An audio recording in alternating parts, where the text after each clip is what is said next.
श्रवण भक्ती पहिली सांगितली आणि या भक्तीच्या टप्प्यांनी जाता जाता आम्हाला पोहोचायचे आत्मनिवेदनापर्यंत. मी कोण, हू आय एम या उत्तरापर्यंत. जगाच्या रहाट गाडग्यामध्ये जन्म झाला, उत्तम जीवन मिळालं, अव्यंग देह मिळाला, परमेश्वराने उत्तम समाजामध्ये, उत्तम मातापित्यांच्या पोटी, उत्तम गावामध्ये, उत्तम देशामध्ये जन्माला आम्हाला घातलं. इथे आल्यानंतर मनुष्य देहाची इति कर्तव्यता काय आहे, जीवन जगण्याचा नेमका मार्ग कुठला आहे, हा मार्ग न कळाल्यामुळे सध्या मनुष्य जीवन भरकटलेलं आहे. संभ्रांत अवस्था आहे, गोंधळलेली अवस्था आहे. नक्की करायचं काय, कुठल्या मार्गाने जायचं हे न कळल्यामुळे पेचाप पडलेला मनुष्य, मराठीत बोलायचं झालं तर फ्रस्ट्रेशनमध्ये जातोय. असं म्हटलं की लवकर कळतं. फार नैराश्य. 2 वर्षाच्या पोराला सुद्धा टेन्शन असतं. ज्याचं त्याचं टेन्शन वेगळं आहे ना, ज्याच्या त्याच्या वैचारिक क्षमतेनुसार प्रत्येक जण व्यापलेला आहे, प्रत्येक जण त्रस्त आहे. सगळं असून सुद्धा एका गोष्टीची कमतरता आहे, ती म्हणजे चिरंतन आणि शाश्वत टिकणारं समाधान. जे सुख आम्हाला मिळतं असं वाटतं ते नश्वर आहे, पटकन संपतं. सुख सुख म्हणत आहे, दुःख ठाकोनी आले. आत्ता सुख मिळतंय असं म्हणायला काही क्षणात दुःखाचा अनुभव आम्हाला मिळतो. मग जे सुख मिळतं ते चिरंतन नाहीये हे पक्क आहे. मग शाश्वत समाधान, चिरंतन समाधान कसं मिळेल, तर त्या परमात्मा तत्वापर्यंत गेल्यानंतर. कारण तो परमात्मा कसा आहे, माझे ज्ञानोबा माऊली त्याची ओळख सांगते. नवे साक्षात महाविष्णूंचा अवतार असलेले ज्ञानराज. जाणे अज मी अजर, माऊली ओवी लिहितात. मी कसा आहे, अज, अजर. अज म्हणजे अज, जन्मालाच आलो नाही. अजर, म्हातारपणच नाही. जाणे अज मी अजर, अक्षमी अक्षर, अपूर्व मी अपार स्वानंद मी. गोड माऊलींनी स्वतःची आयडेंटिटी दिली या एका ओवीमध्ये. मी कोण आहे, जाणे अज मी अजर, अक्षर, मला नाश नाही, मी अविनाशी आहे. अपूर्व मी, अपार मी, स्वानंद मी. आनंद हा असा शब्द आहे श्रोते हो, आनंदाला विरुद्धार्थी शब्दच नाहीये. आहे का? असेल तर मला कीर्तन झाल्यावर सांगा. तुम्ही म्हणाल आहे की सुख, सुखाला जसा दुःख तसा आनंदाला सुद्धा दुःख. पण नाही, दुःख हा मराठी भाषेतला शब्द सुखाला विरुद्धार्थी आहे. आनंद या शब्दाला विरुद्धार्थी शब्दच नाहीये. मग आनंद स्वरूप असलेला परमात्मा, त्या परमात्म्याची पूर्ण कृपा व्हावी यासाठी आयुष्यभर धडपड आमच्या संतांनी केली. तो आनंद तुम्हाला मला मिळावा याकरता धडपडले. परोपकाराय सताम विभूतया, जगाच्या कल्याणा संतांच्या विभूती. देह कष्टविती परोपकारे, ब्रह्ममूर्ती संत जगी अवतरले. उद्धराया आले दीन जना. तुमचा माझा उद्धार करावा, तुमच्या माझ्या जीवनाचा उद्धार व्हावा याकरता अंतःकरण तळमळलं आणि त्याकरता आमचा उद्धार करण्याकरता प्रगट झाले. वास्तविक ज्ञानोबा हरिपाठात सांगतात, मागील या जन्मा मुक्त झालो. आम्ही इथे येण्याचं काही कारण नव्हतं, आम्ही मुक्त झालो आहोत. पण तरी सुद्धा का आलो, सेवितो हा रस वाटी तो वाटी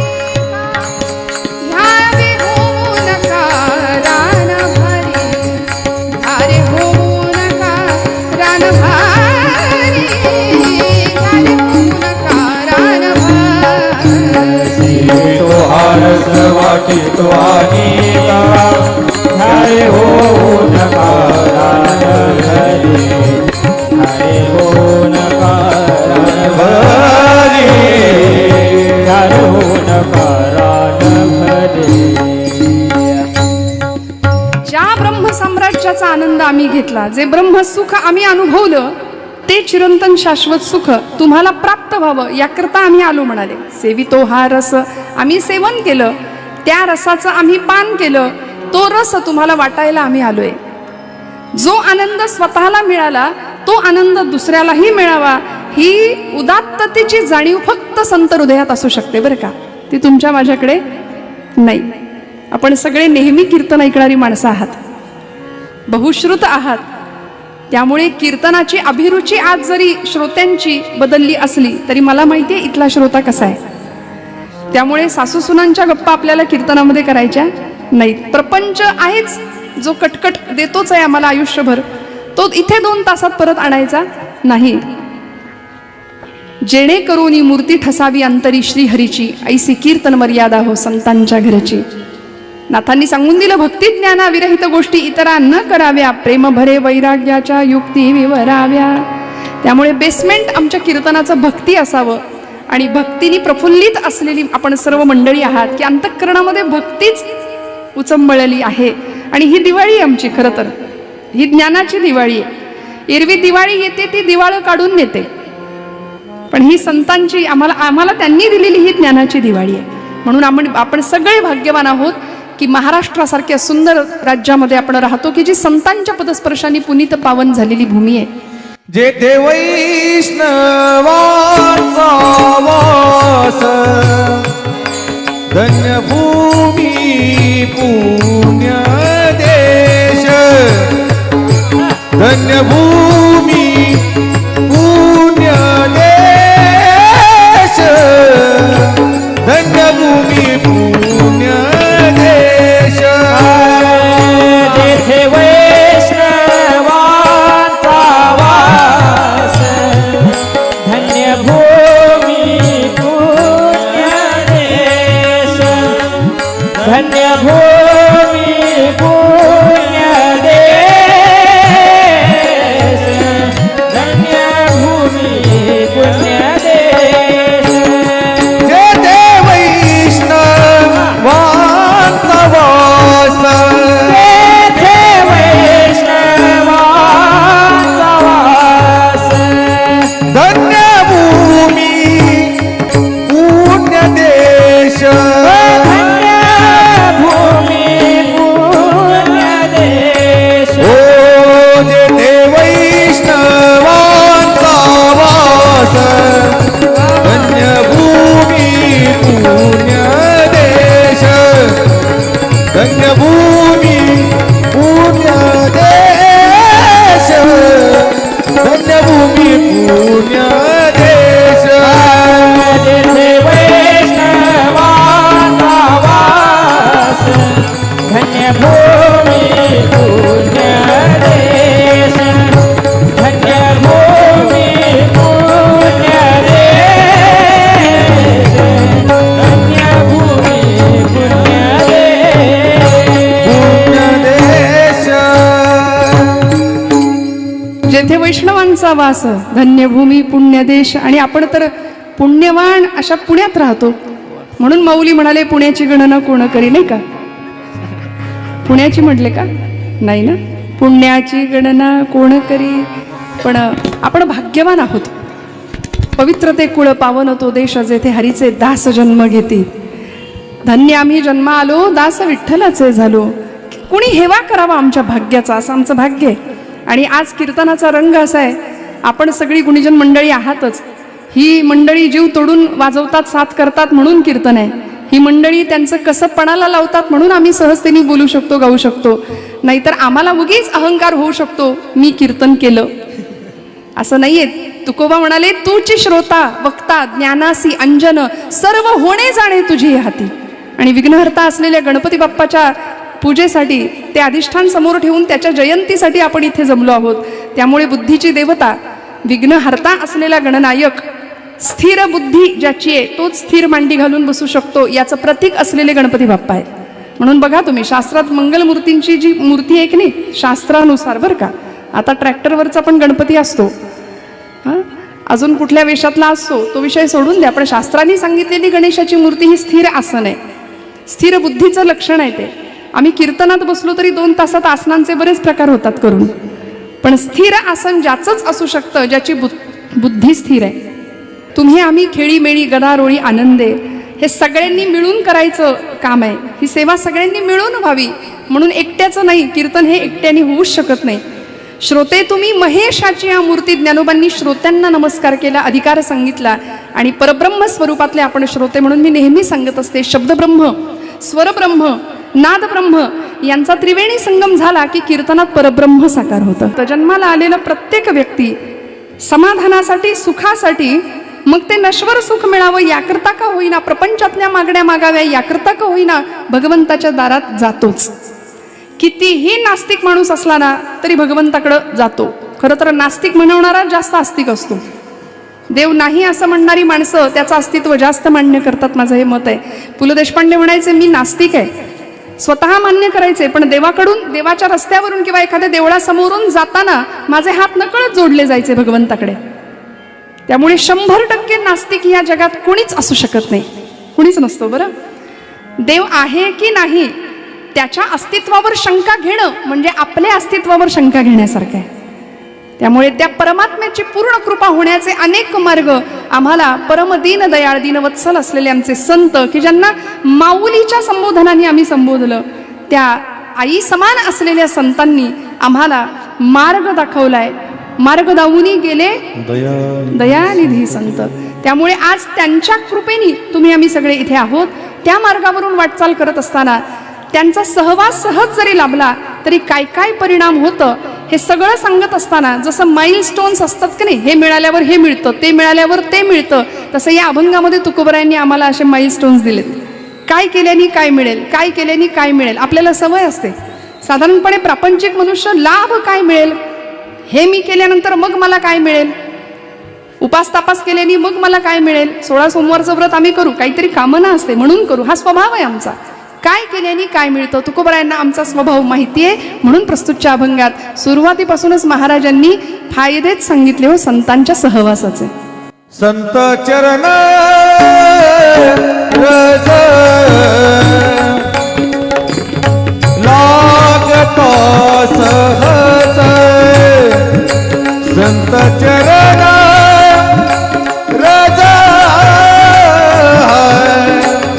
लागता सहज, वासनेचे बीज जळूनी जाय, वासनेचे बीज जळूनी जाय, वासनेचे बीज जळूनी जाय, वासनेचे बीज जळूनी जाय, वासनेचे बीज जळूनी जाय, वासनेचे बीज जळूनी जाय, वासनेचे बीज जळूनी जाय, वासनेचे बीज जळूनी जाय, मग राम नामे उपजे आवडी, मग राम नामे उपजे आवडी, राम नामे उपजे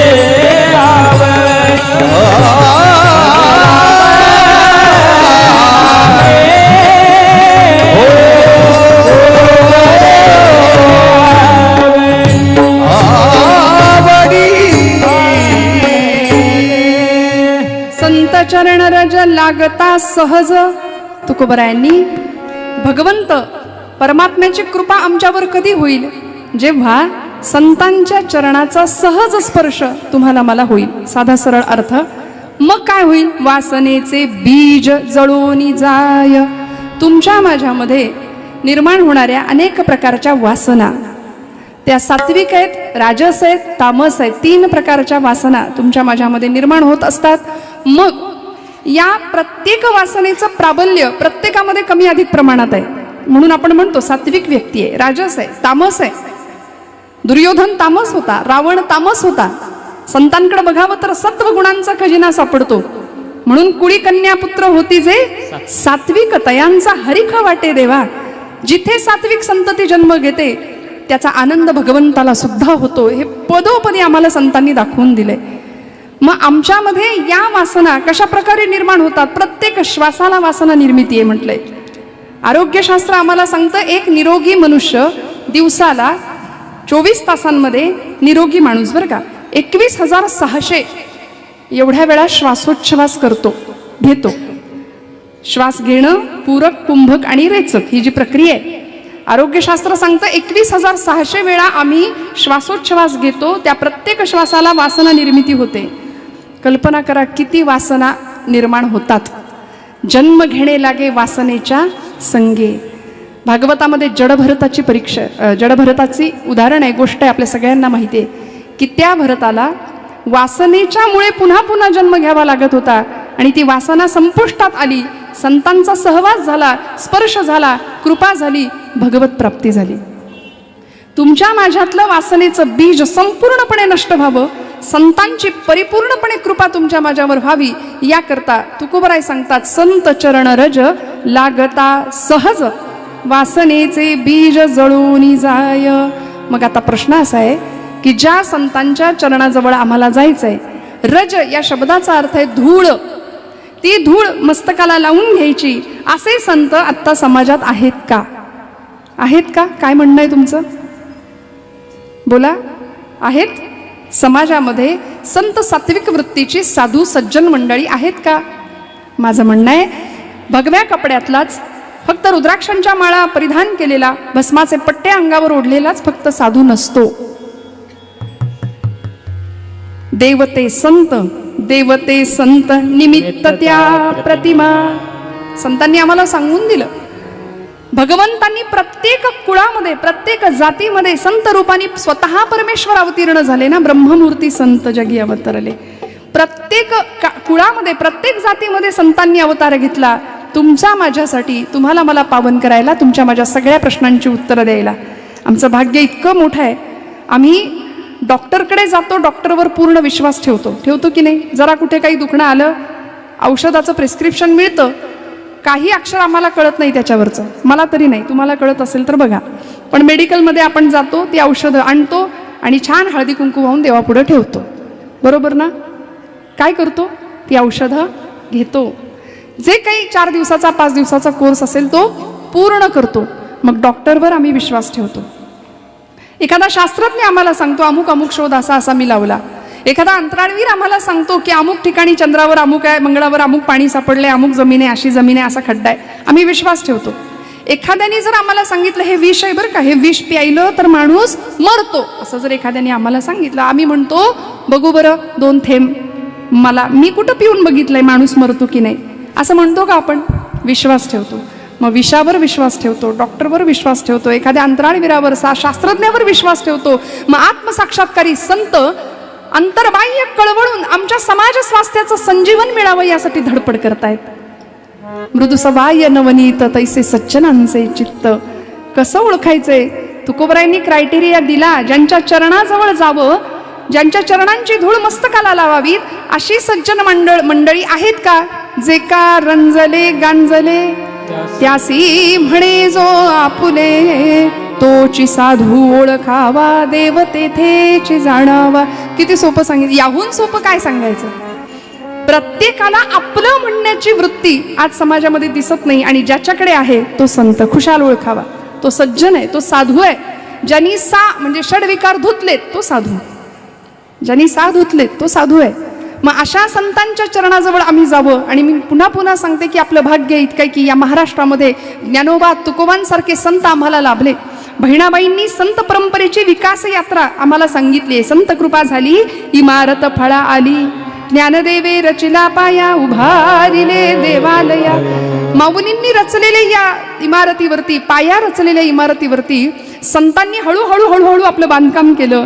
असा सुंदर नामाचा प्रसार, भक्तीचा प्रचार केला की तुकोबरायांनी पुढच्या काळामध्ये त्या धर्ममंदिरावरती कळस चढवला आणि संतांचे मुकुट म्हणून शिरोधार्य झाले तुकोबराय. ज्ञानोबांपासून नामदेव, नामदेवांपासून नाथ बाबा, नाथांपासून तुकोबरायांपासून समर्थ रामदास स्वामी आणि अलीकडच्या काळातले अनेक संत, प्रत्येकाने आईच्या कळवळ्यांनी फक्त आणि फक्त तुमचं माझं कल्याणच चिंतन केलं. म्हणून संतांना आपण लोण्याची उपमा देतो का? कारण लोण्याला ताप दिला तर ते लोणी वितळतं. संतांचं हृदय दुसऱ्याच्या हृदयाने, त्या हृदयाला होणाऱ्या तापाने वितळतं, म्हणून ते श्रेष्ठ आहेत. आज तुम्हाला मला इतरांना होणाऱ्या त्रासाचा त्रास होतो का हो? आम्हाला वाटतं बरं झालं सरकारने मोहीम काढली होती, पाणी अडवा, आपण जागे आहेत ना, पाणी जिरवा. पण आम्ही थोडा बदल केला, आम्ही म्हणलो याची अडवा त्याची जिरवा.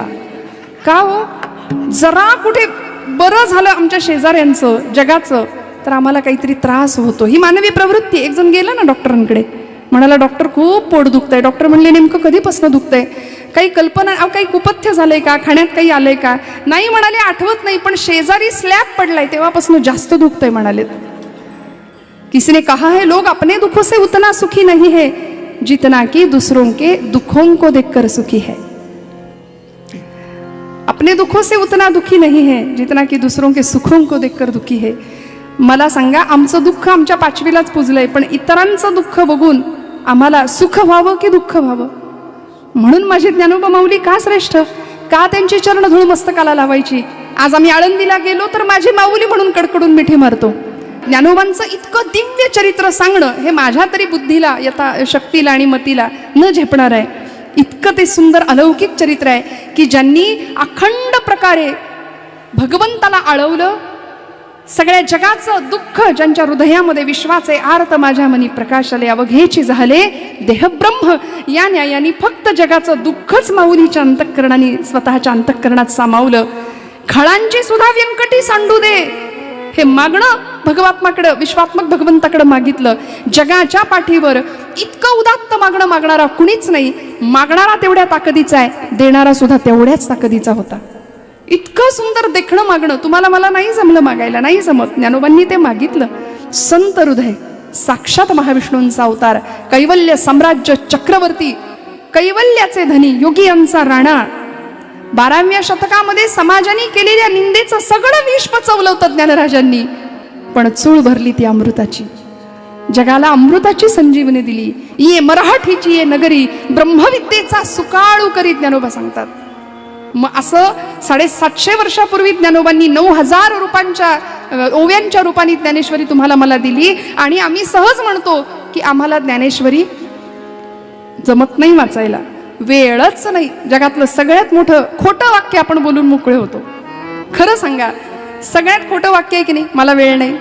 कीर्तनाला चला, नाही हो, वेळच नाही, जमलंच नाही. खरं सांगू का, इथे कीर्तन, नामस्मरण, भजन हे भाग्यात असावं तर घडतं. अभंगाचं शेवटचं चरणाकडे आपल्याला जायचंय. तुका म्हणे सुलभ साधन गोमटे, परी उपतिष्ठे पूर्व पुण्य.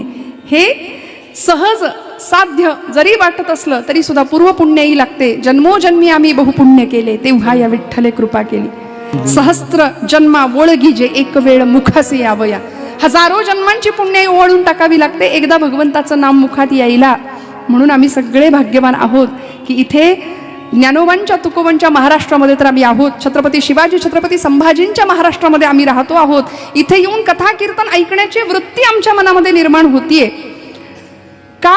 कारण आमचं पाप आडवं येत नाही. इथे काही मंडळी कीर्तनाला यायचं म्हटलं तरी येऊ शकत नाही. बघा, काहीतरी अडचण येते, काहीतरी अडचण होते. आम्ही भाग्यवान आहोत. रोजचे दौरे, रोजची धावपळ सहन नाही होत. कधी कधी असं वाटतं आज घरी बसावं, कीर्तन नको करायला. तरी सुद्धा कुणाचा तरी फोन येतो, ताई काही करून कीर्तनाला उभ्या राहा, चला बसा गाडीत. हे भाग्य आहे. आता भगवंताला मान्य नाहीये आपण शांत राहिलेलं. आपण कीर्तन श्रवण केलं पाहिजे, आपण हातात टाळ घेतला पाहिजे, आपण गायलं पाहिजे, आपण वाजवलं पाहिजे. त्याची कृपा आहे, अनन्य कृपा आहे आमच्यावरती. मग हे आम्हाला कुणाच्या माध्यमातून कळलं?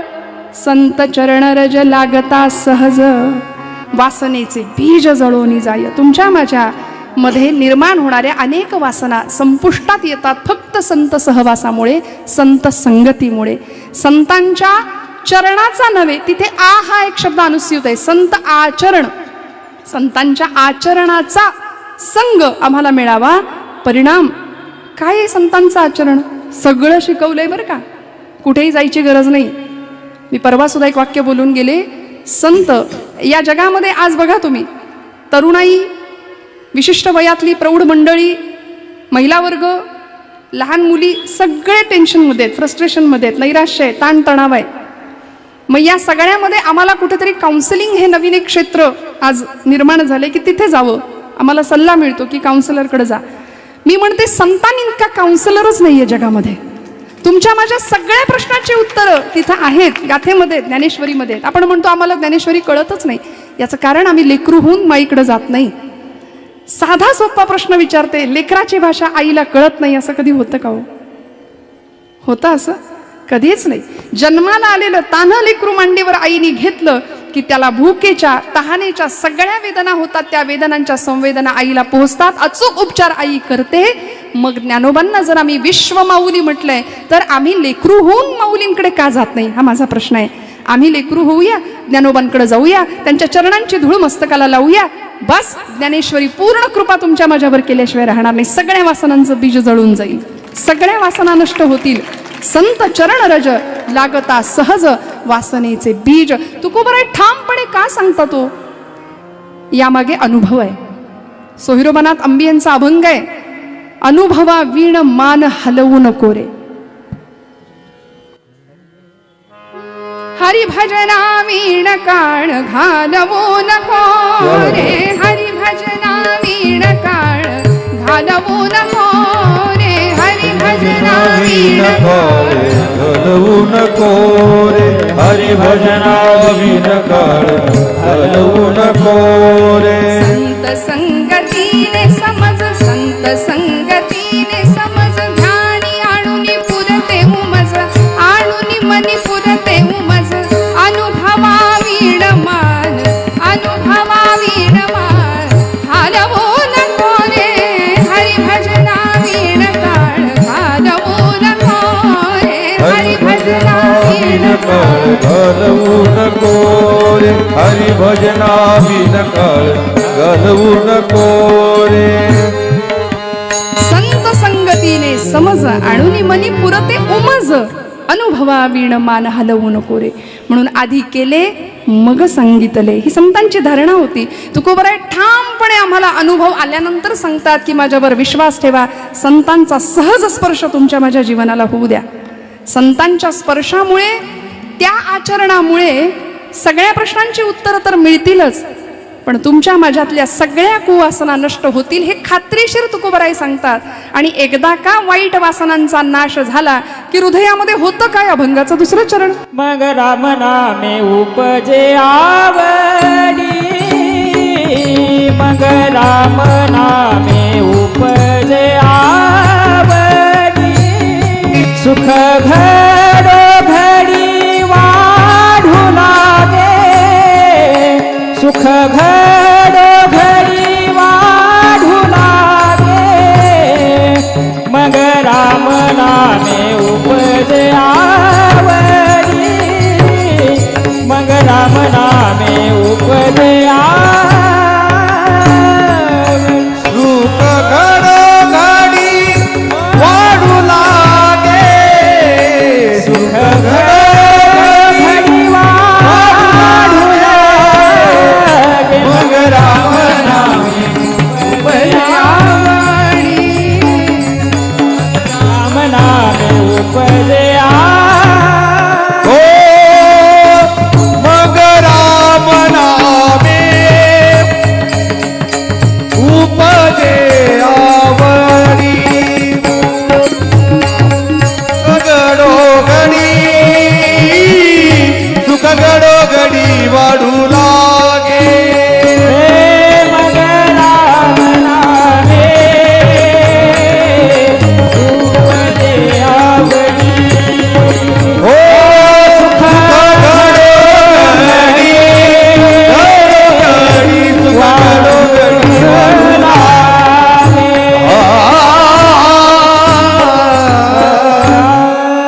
मग राम नामी उपजे आवडी, सुख घडोघडी वाढो लागे. मग काय होतं? अभंगाच्या दुसऱ्या चरणात तुकोबराय सांगतायत, एकदा का संतांचा सहवास झाला, जया दर्शने स्पर्शने पुण्य जोडे, जया भाषणे नष्ट संदेह मोडे. सगळे संदेह विरतात, सगळे संशय मिटतात. गोपालकृष्ण सांगतात, संशयात्मा विनश्यती. संशयी माणूस स्वतःही सुखी होत नाही आणि जगालाही सुख लागू देत नाही. म्हणून विश्वास ठेवावा संतांची पायी, हा माझा विश्वास सर्व भावे दास झालो त्यांचा. परिपूर्णतेने विश्वास ठेवावा अशा पायांवर. परिणाम काय होतो? मग रामनामी उपजे आवडी. तुकोबरायांचं इष्ट आराध्य दैवत पंढरीश पांडुरंग आहे. तरी सुद्धा रामरायाबद्दलचं नाम किंवा त्याच्याविषयीची गोडी तुमच्या माझ्या हृदयामध्ये वाढीच लागते असं तुकोबराय म्हणतात. याचं कारण राम हा इथला बीज मंत्र आहे. बरं, आमचा बीज मंत्र आहे. लोकांना वाटतं राम गेल्यावर म्हणतात फक्त. आपण काय म्हणतो, माणूस गेल्यानंतर राम राहिला नाही, राम गेला. मग तो राम तुमच्या माझ्या हृदयात आहे हे आम्हाला मान्य आहे. या हृदयामध्ये मी रामू असता सर्व सुखांचा आरामू परिभ्रांतासी कामू विषयावरी या हृदयामध्ये मी रामू. माऊली आम्हाला प्रश्न विचारते, कशाला भ्रांत चित्त होता, कशाला विषयांकडे चित्त नेता. मी आहे या हृदयामध्ये मी रामू. ॲड्रेस सांगितलाय, भगवंत इथं आहे. साठविला हरी जी हृदय मंदिरी, त्यांची सरली येर झार झाला सफल व्यापार. मग त्या रामनामाबद्दलचं प्रेम वाढायला लागतं आपोआप, तुकोबरायांचं म्हणणं आहे. आम्हाला वाटतं राम फक्त रामनाम सत्य आहे तेव्हाच म्हणतात की काय, पण खरं सांगू आता नाही म्हणलो तर तेव्हा लवकर म्हणावं लागेल हे निश्चित आहे. अंतःकरणातली हृदयातली आत्मशक्ती म्हणजे राम आहे. मर्यादेचा मूर्तिमंत आदर्श म्हणजे राम आहे. मर्यादा पुरुषोत्तम प्रभू रामचंद्रांचं जीवन प्रत्येकाने समोर ठेवावं यासाठी तुकोबराय आज आम्हाला अभंगात मग रामनामीच सांगतात. का बरं? मंगलमूर्तींचं अधिष्ठान समोर आहे. अयोध्येमध्ये प्रभू राम विराजमान आहेत. आम्ही भाग्यवान आहोत. याची देही याची डोळा या सुवर्णाक्षरांनी लिहून ठेवावे अशा इतिहासाचे आम्ही साक्षीदार आहोत. आम्ही पुढच्या पिढीला सांगू शकतो राम मंदिराचा सोहळा आम्ही पाहिला. अयोध्येला नाही जमलं जायला पण इथे पाहिला, लाईव्ह प्रक्षेपण पाहिलं. असं नेतृत्व आम्ही कुणातल्या पक्षाचे नाही बरं का, आधीच क्लिअर करते. हे बरं असतं आधी सांगितलेलं. आमचा एकच पक्ष आहे. पण सावरकर म्हणतात जे जे उत्तम उदात्त उन्नत महन मधुर ते जे चांगलं आहे ते चांगलं आहे. रामराय रामप्रभू प्रतिष्ठित झालेत. आज देशातल्या प्रत्येक तरुणांनी रामांचा आदर्श समोर ठेवणं गरजेचं आहे. रामनाम घेणं गरजेचं आहे. कारण आजूबाजूला आपण पाहिलं तर अनीती याचं दर्शन आम्हाला होतंय. मर्यादेचं उल्लंघन आम्हाला आजूबाजूला दिसतंय. बघा, अन्याय, अत्याचार, भ्रष्टाचार, अनाचार. सकाळी उठल्यानंतर पेपर उघडूया, एखादी सोशल मीडियाची बातमी बघूया, काय दिसतं या पलीकडे जाऊन आम्हाला. जग इतकं जवळ आलंय, पण जवळ आलेलं जग कितपत आज सहनशील आहे, सुंदर आहे याविषयी खंत आहे, याविषयी शंका आहे, संदेह आहे. मग मला असं वाटतं समाजामध्ये मर्यादेचंच दर्शन व्हायचं असेल तर आज सिंहासनावर धर्मरूपामध्ये रामच असणं फार गरजेचं आहे. म्हणून अयोध्येमध्ये प्रभू रामराय विराजमान आहेत. वसिष्ठ ऋषींनी सांगितलंय रामो विग्रहवान धर्म. राम ही धर्माची मूर्ती आहे. धर्म मूर्तिमंत स्वरूपामध्ये सिंहासनावर विराजमान आहे. त्यामुळे आता आम्हाला घाबरायची गरज नाही. रामाचा उल्लेख करणारा, विठ्ठलाचं नाम घेणारा, घाबरायचीच गरज नाही. पण दुर्दैव असं आहे, अध्यात्म करणारी, अध्यात्म श्रवण करणारी, कीर्तनाला येणारी माणसं फार कॉन्फिडन्सच नाही त्यांच्याकडे, लो कॉन्फिडन्स. मग हे केलं तर ते होईल, मग असं केलं तर तसं होईल. कशाला इतके घाबरतो आम्ही? निर्भयता अध्यात्म आम्हाला देते. श्रोते हो, अध्यात्माकडून मिळालेली सुंदर देणगी, मनुष्य निर्भय बनतो. निष्काम निश्चल विठ्ठली विश्वास पाहू नये वास आणिकांची तुकोबराय जर आम्हाला सांगत असतील तर हे सगळं संतांच्या सहवासाने मिळेल, अध्यात्म श्रवणाने मिळेल. त्यामुळे जीवनामध्ये राम आल्याशिवाय राहणार नाही. मी आज माझ्या प्रत्येक तरुण भावंडांना सांगतेय की आता आमच्या हातामध्ये मोबाईल नावाचं ते डबडं आहे. प्रत्येकाच्या हातामध्ये, सगळे ॲडिक्ट आहोत आम्ही. अगदी आबाल वृद्ध, म्हणजे लहानांनाच दोष आम्ही देतो. पोराला काही कळतच नाही, सारखा मोबाईल घेतो. पण ते घेत असताना घरातले आजोबा म्हणतात मला सुद्धा कळत नाही एवढं त्यातलं त्याला कळतं. सगळे फंक्शन त्याला माहिती आहेत, सगळे खेळ त्यातले तो खेळतोय. सोशल मीडिया त्याच्या हातात आहे, सगळं जग त्याच्या हातात आहे. आम्ही नको त्या गोष्टींना दुजोरा देतो, त्याचं कौतुक करतो. मग त्याच मंडळींना नाही तर तुम्हाला मला सुद्धा ते व्यसन आहे की नाही? मान्य करा, हो म्हणा. वा वा, याला मोठेपणा लागतो मनाचा. बघा आहे बाबा व्यसन. आमचं रोज दूध उतू जातं व्हॉट्सअप चॅटिंग करताना. काय करायचं? रोज आम्ही पोरांना म्हणतो मला माझं काम करू दे, हा घे मोबाईल आणि बस तिकडं. म्हणतो की नाही आम्ही? हो म्हणा. त्यामुळे हे सगळं तुमच्या माझ्या बाबतीत घडतंय. मग मर्यादा आम्ही कधी शिकणार? हातामध्ये तरुण मुलगा घरात बसलाय सोफ्यावर लोळत, वडीलधारक कोणीतरी घरात आले आणि बाप मुलाला सांगतोय अरे बाबा ऐक माझं, मी काहीतरी तुला सांगतोय, ऐक माझं, याची नजर सुद्धा वर नाही मोबाईलमध्ये. मी हे चुकीचं सांगत असेल तर मला सांगा, चुकतंय ताई तुमचं. नजर मोबाईलमध्ये आहे, वर बघायला सुद्धा तयार नाही. जुनी पिढी माझ्यासमोर बसली आहे, आपण वयोवृद्ध जुनी जाणती मंडळी आहात. पूर्वीचा काळ, पूर्वीच्या मर्यादा, शिक्षकांच्या विषयी, वाडवडिलांच्या विषयी काय होत्या हे मी सांगायला नको. वडील घरात आले तरी सोफ्यावर लोळत पडणं ही संस्कृती नव्हती आपली. मग मुलगी असू दे, मुलगा असू दे. पण आता कुणीही या, कसेही या, आम्ही आमच्या मस्तीत मस्त दंग आहोत. ही आजची पिढी आहे, हे मर्यादेपलीकडचं जीवन आहे. चौकटीतलं स्वातंत्र्य आम्हाला कधी अनुभवायला मिळणार, कधी आम्ही अनुभवणार? स्वातंत्र्य असलंच पाहिजे, पण स्वातंत्र्य आणि स्वैराचार या दोन गोष्टी परिपूर्णपणे भिन्न आहेत. याची जाणीव आमच्या देशातल्या तरुणांना, मग मुलीबाळींना आणि मुलांना कधी होणार? मला कधी कधी प्रश्न पडतो. म्हणून मर्यादेचं पालन करणारा प्रभुराम आमच्या समोर असणं गरजेचं आहे. मी नेहमी आमच्या भावंडांना सांगते की एखादी वेब सिरीज एखाद दिवशी नाही बघितली तर काही बिघडत नाही, पण रामांचं चरित्र आता प्रत्येकाने वाचायला घ्या. कारण या भारतीय संस्कृतीने चारित्र्याची पूजा केली आहे श्रोते हो. रावणासारखा सुद्धा भक्त आम्हाला शोधून सापडणार नाही की ज्यांनी शिवपिंडीवरती फूल कमी पडावं म्हणून स्वतःचं शिरकमल वाहून पिंडीवर टाकावं. तो रावण शिव उपासक होता, शिवभक्त होता, पण भारतीय परंपरेने त्याला राक्षस ठरवलं. का? मर्यादा नाही सांभाळली, चारित्र्य नाही जपलं. पण तेच माझे प्रभू रामचंद्र, एकवाणी एकवचनी पररमणी जननी मानी विश्वपाल तो दयाल ध्यानी धरावा, या न्यायानी मर्यादा पुरुषोत्तम प्रभू रामांचं चरित्र आज ते दैवत म्हणून तुमच्या माझ्या समोर आहेत. भारतीय संस्कृतीने चारित्र्याची पूजा केली. या देशातल्या प्रत्येक तरुणांनी चारित्र्य जपावं. स्वामी विवेकानंदांनी तारुण्याचे 3 तकार आम्हाला याकरताच सांगितलेत: तेजस्विता, तपस्विता आणि तत्परता. हे ज्याच्याकडे आहे त्याला म्हणायचं तरुण, वयाचं बंधन नाही. आमच्या शिवचरित्रांच्या इतिहासामध्ये 75 वर्षाचे शेलार मामा सुद्धा म्हणायचे की अरे तान्या, म्या लढन उदय भाल्याशी, बाजूला हो तू. गडाला पण सिंह गेला गोष्ट आपण जाणता. मग 75 वर्षाचे शेलार मामा तरुण नव्हते का? मी म्हणते तरुणच, कारण तेजस्विता, तपस्विता आणि तत्परता हे 3 गुण त्यांच्याकडे होते. पण दुर्दैव आज आमचा असा संध्याकाळ झाली की आमचा तरुण धरून आणावा लागतोय. कुठेतरी गटरात पडलेले असतात महाराज, सरकार मान्य होत आहेत. मग स्वामीजींची जी मागणी होती भारताकडून की मला पोलादी स्नायूंचे बळकट संन्यासी पाहिजेत, असे मरतुगडे नकोत म्हणले मला. मन बळकट नाही, मेंदू विकसित नाही, मनगट बळकट नाही, कुणाच्या घेण्यात नाही, कुणाच्या देण्यात नाही, काही जगाशी घेणं देणं नाही. असे एककेंद्री आणि एककल्ली व्यक्तिमत्व मला नको आहेत म्हणाले. मला पोलादी स्नायूंचे बळकट संन्यासी पाहिजेत. निर्व्यसनी संन्याशांचा समूह स्वामीजींनी जमवला होता. आज आमचं व्यसन आणि फॅशन याच्यामध्ये सगळं जीवन बर्बाद होताना आजूबाजूला पाहतोय. याकरता जीवन उजळून निघावं, आत्मतेजाने प्रफुल्लित व्हावं, याकरता जर तुम्हाला मला कशाचा आधार घ्यावा लागेल तर ते निसंशय लिहून घ्या, फक्त आणि फक्त संत वाङ्मय.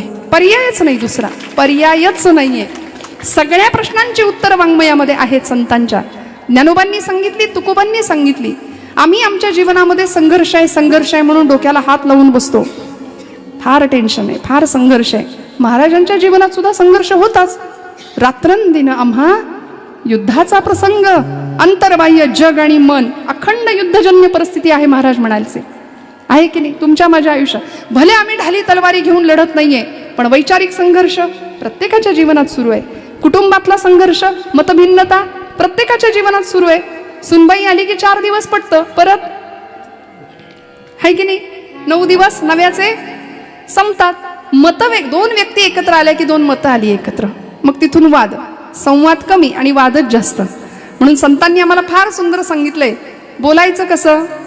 बोलू ऐसे बोल, बोल बोलू ऐसे बोल, बोलो ऐसे बोल, बोलो ऐसे बोल, बोलू ऐसे बोले, बोले बोलू ऐसे बोले, जेणे बोले विठ्ठल डोले, हो जेणे बोले विठ्ठल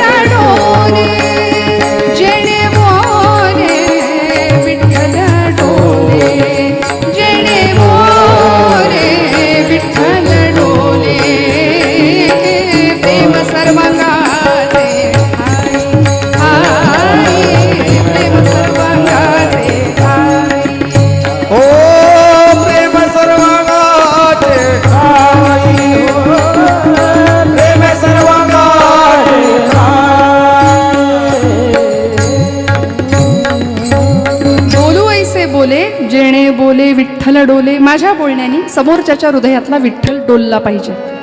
संतांचं आचरण कसं आहे? संतांच्या चरणाची धूळ का घ्यायची, मस्तकाला लावायची? सहज दर्शन पुण्य जोडणार आहे, आचरण शुद्ध परिस्थिती निर्माण होणार आहे. काय बोलायचं, कसं बोलायचं, आचारसंहिता ठरवून दिली. माझ्या बोलण्याने समोरच्याच्या हृदयातला विठ्ठल परमात्मा डोलला पाहिजे. एखाद्याच्या हृदयाला घर पाडण्याकरता तुमच्या माझ्या शब्दांची योजना असावी का? नाही. मग शब्द संभल के बोलिये, शब्द के हाथ ना पाव. एक शब्द है औषधी, तो दुसरा शब्द है घाव. आयुष्यभर आम्ही दुसऱ्याच्या हृदयाला चरे पाडतो शब्दांनी. आणि श्रोते हो, शब्दांची जखम भयानक असते, ती भरून नाही निघत. शस्त्राचा वार भरून निघेल, जखम भरून निघेल, पण शब्दांनी केलेली जखम भरून नाही निघत. म्हणून माणसं दुखावली जातात.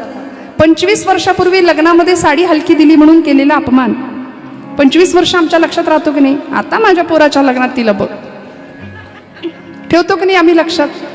कृतीने माणूस दुखावतो, शब्दांनी माणूस दुखावतो. मग एखाद्याला दुखवण्याकरता आमची योजना नाहीये. बरं, काय किती सिरियसली घ्यावं?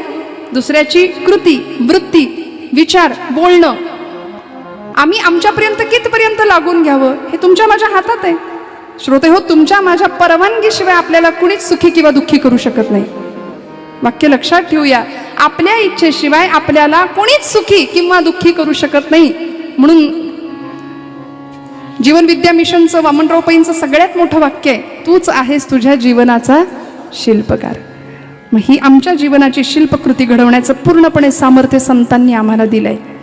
छत्रपतींनी तुकोबांच्या जवळ जावं, समर्थांच्या जवळ जावं. आता आम्ही इतके बुद्धीचे फाटे फोडतो की छत्रपतींचे गुरु कोण याच्यातच आमचं जीवन चाललंय वाद घालण्यात.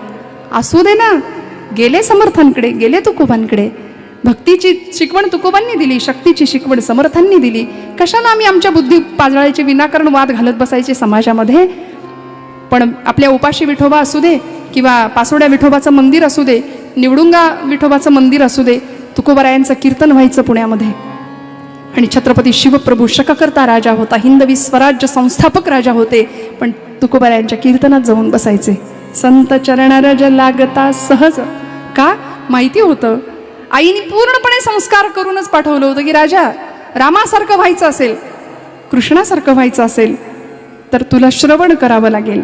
रामायण कथा, महाभारत कथा, हे या सगळ्याचे संस्कार पूर्वापासून होत होते. म्हणून तर शककर्ता राजा महाराष्ट्राला मिळू शकला छत्रपतींच्या रूपाने. श्रोते हो, म्हणून मिळू शकला. जिजाईंसारख्या 50 वर्षाच्या राजकारणाचा दीर्घ अनुभव असलेली एक खमकी स्त्री पाठीमागे उभी होती. आम्हाला असं वाटतं चमत्कार घडला की काय राजे आले म्हणजे, नाही. भवानी मातेने असा आशीर्वाद दिला, इकडून काहीतरी लाईट आला, ते टीव्ही मध्ये आपण बघतो आणि झाले राजे प्रगट, असं झालंय? नाही. प्रचंड तडजोड आहे, प्रचंड कष्ट आहे, प्रचंड मेहनत आहे, रक्ताचं पाणी करून माझ्या जिजाऊ साहेबांनी राजांना घडवलंय. आज तुम्ही आम्ही आमच्या मुलांकडून फार अपेक्षा करतो, खूप अपेक्षा करतो. भरपूर मोठा हो, भरपूर शिक आणि भरपूर बस, संपलं तुझं जीवन ध्येय. या पलीकडे जाऊन माझ्या मातृभूमीसाठी काहीतरी कर. या भारत देशाचा सुजाण नागरिक हो. तुझं जीवन इतरांच्या कामी कसं येईल याच्यासाठी काहीतरी विचार कर. असं सांगणाऱ्या किती माता आहेत मला सांगा. म्हणून भगतसिंग ज्यावेळी फासावर जात होते ना, त्यावेळी भगतसिंगांची आई रडायला लागली. तुरुंगाच्या कानाला त्या भिंत लावायची, भिंतीला कान लावायची. लोकांनी विचारावं, माँ क्यों रो रही हो? आपका भगत फाशी पे जा रहा है. 22-23 वर्ष काही मरायचं वय नसतं, पण निघाले, हुतात्मा झाले. आईने रडावं, लोकांनी विचारावं, माँ क्यों रो रही हो? आपका भगत फांसी पे जा रहा है इसलिए रो रही हो? भगत सिंगांच्या आईने सांगावं, नहीं, मेरा भगत आज जा रहा है, मातृभूमी के लिए बलिदान दे रहा है, इसलिए मैं नहीं रो रही हूँ.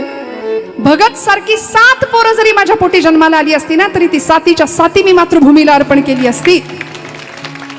याच्यासाठी मी रडतीये म्हणाले. इतका त्याग, इतकं बलिदान, सर्वस्व समर्पण हे संतांनी या भूमीला शिकवले. श्रोते हो, म्हणून संतांच्या चरणाने काय होणार आहे? सुख घडोघडी वाढू लागे तुकोबराय म्हणतात. प्रपंचातलं सुख आम्ही जे मानतो ते खरं सुख नाहीच आहे, तो भ्रम आहे सुखाचा, खोटं सुख. पण चिरंतन सुख, सुख घडोघडी वाढू लागे महाराज म्हणतायत. म्हणून परमार्थातलं सुख आणि प्रपंचातलं सुख यामध्ये फरक आहे. प्रपंचातलं सुख गणिती पद्धतीने वाढतंय असं आपल्याला वाटतं, पण परमार्थातलं सुख बहुमितीय पद्धतीने वाढतं, दुपटीने. आणि म्हणून तर चोखोबांना दिसलं होतं तिथे, चोखोबांना दिसलं ना हो पंढरीच्या वाळवंटामध्ये, साजिरे गोजिरे श्रीमुख चांगले, साजिरे गोजिरे श्रीमुख चांगले, शंख चक्र विरविले गदा पद्म विटेवरी विटेवारी, सुखाचे जे सुख चंद्रभागे तटे, सुखाचे जे सुख चंद्रभागे तटे, पुंडलिका पाठी उभे ठाके उभे ठाके उभे ठाके, सुखाचे जे सुख सुखाचे जे सुख सुखाचे जे सुख, सर्व सुखाचे आगर बाप रखुमा देवीवर, तुका म्हणे माझे हेची सर्व सुख पाहिन श्रीमुख आवडीने. सगळं सुख आणि सुखाच्या सगळ्या कन्सेप्ट तिथे येऊन थांबल्यात संतांच्या. तुम्हाला मला जे वाटतं ते सुख फक्त प्रपंचातलं नश्वर आहे. म्हणून तुकोबराय म्हणतात, मग राम नामी उपजे आवडी, सुख घडोघडे वाढो लागे. यानंतरचा परिणाम काय? मी म्हटलं ना, हे झाल्यावर हे झाल्यावर हे. आणि आध्यात्मिक क्षेत्रामध्ये एका उंच बैठकीवर तुकोबराय आम्हाला निघून जात आहेत. काय होतं?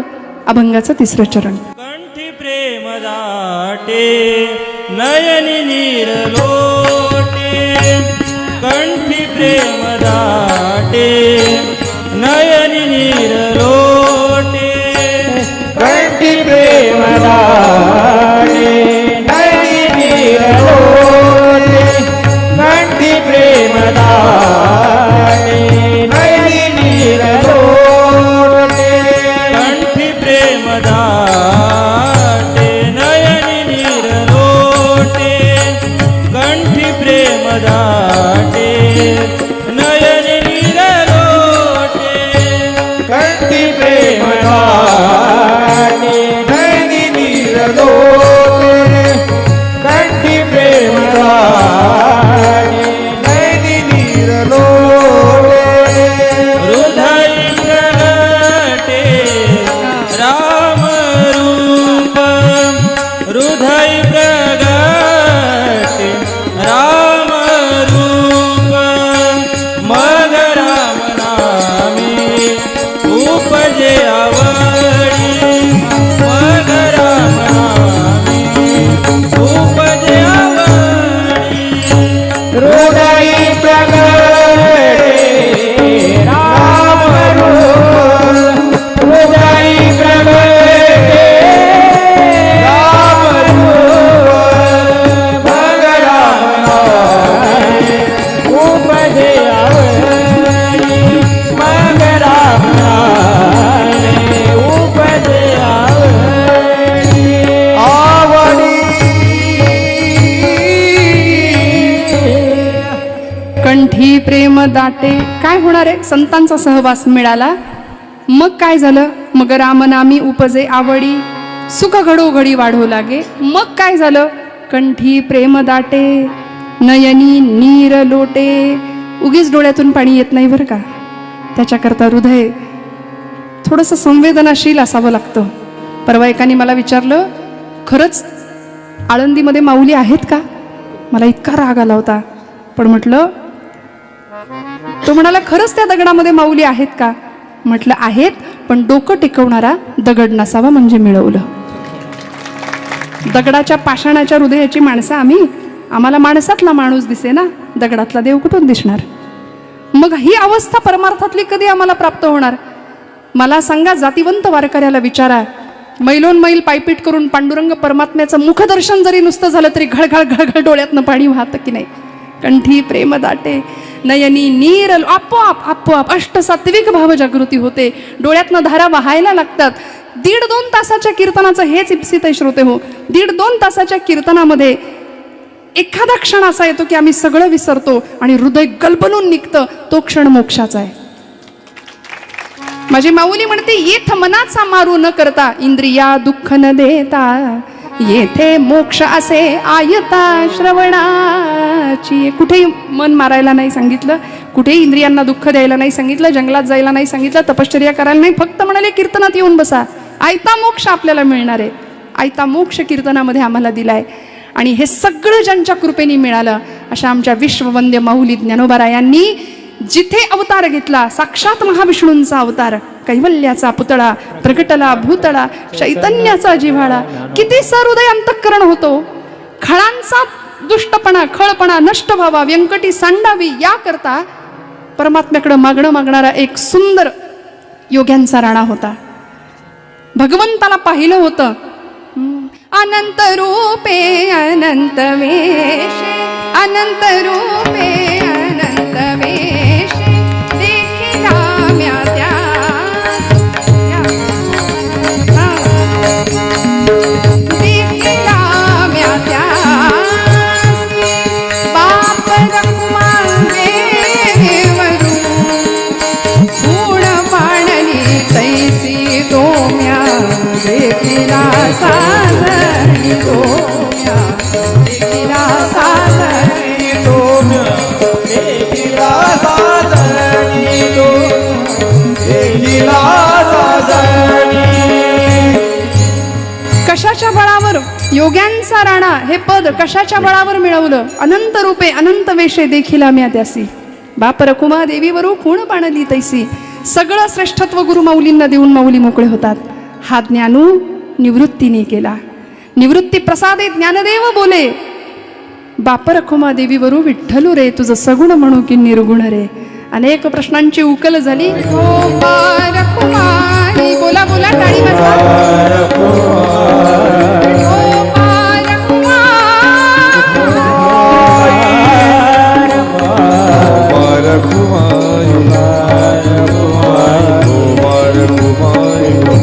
कुंडली कवरदा हरी विठ्ठल श्री ज्ञानदेव पंढरीनाथ भगवान माऊली ज्ञानेश्वर महाराज, जगद्गुरु श्री तुकाराम महाराज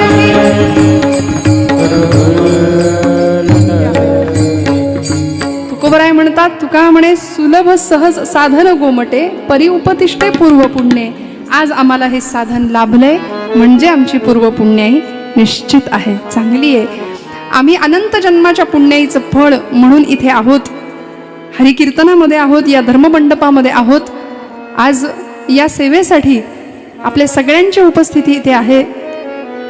भगवंताची पूर्ण कृपा प्राप्त व्हावी म्हणून प्रत्येक जीव तळमळतोय, कारण जीवाला अपूर्णता आहे, जीव पूर्ण होण्याच्या धडपडीत आहे आणि पूर्णत्व प्राप्त होण्याकरता या धर्ममंडपामध्ये यावं लागेल. कीर्तन कथा श्रवण कराव्या लागतील. पूज्य डोंगरी शास्त्रीजी सांगायचे, कथा के लिए जाने की हमारी औकात क्या है. आम्ही कोण कथा कीर्तन श्रवण करणारे? कथा के लिए तो वो जाते हैं जिनको बाकी बिहारी बुलाते हैं. तिकडून बोलावणं यावं लागतं. आणि एक दिवस असा यावा, शेवटचा आयुष्यातला क्षण असा अनुभवायला मिळावा, आयुष्यभर रामनाम करावं, आयुष्यभर विठ्ठल स्मरण करावं. मग जब ओठ कंठ चले नाही, आता बसलेलं उठवत नाही, उठलेलं बसवत नाही, अशी अवस्था. जिव्हा रटे न राम, तेव्हा राम हमारा जप करे हम बैठे आराम. अशी परिस्थिती निर्माण व्हावी. परमात्म्याची पूर्ण कृपा तुमच्या माझ्यावर प्राप्त व्हावी. या कीर्तन सोहळ्यासाठी आपण मला निमंत्रित केलं. संयोजकांना मनापासून धन्यवाद द्यावेत तेवढे थोडे आहेत श्रोते हो. पण आपली सेवा पार पडत असताना एकच सांगेन की जीवनामध्ये अंतःकरणाची शुद्धता आणि नीतिमत्तेचं आचरण, या दोन गोष्टी जर तुमच्या माझ्याकडे असेल तर मी हात जोडून सांगते, माझ्यावर विश्वास ठेवा. परमेश्वर काटा सुद्धा टोचून न देण्याची जबाबदारी घेतो. बस उत्तम मर्यादातलं आचरण, नीतीचं आचरण, शुद्ध नीतिमत्ता, अंतःकरण शुद्ध. माणसाच्या दोन प्रतिमा असतात, एक वस्तुस्थितीत असलेली आणि एक जगाला दिसणारी. माणूस दिसतं तसं नसतं म्हणतो की नाही आपण. त्यामुळे सहज जगूया, जसे आहोत तसे प्रदर्शित होऊया, हे की नाही. दिखाव्याची भक्ती भगवंताला कळते. पत्रम पुष्पम फलम तोयम, यापैकी काहीही तरी आवडीने सेवन करणारे. नाम आनंदाने घेऊया, येता जाता उठता बसता. जनाबाईंनी घेतलं, कान्होपात्रेंनी घेतलं, अनेकांनी घेतलं. ते नाम तुमच्या माझ्या मुखात अखंड यावं, संतांची पूर्ण कृपा तुमच्या माझ्यावर राहावी. या एका धारणेने आजच्या कीर्तन सेवेला विराम देते.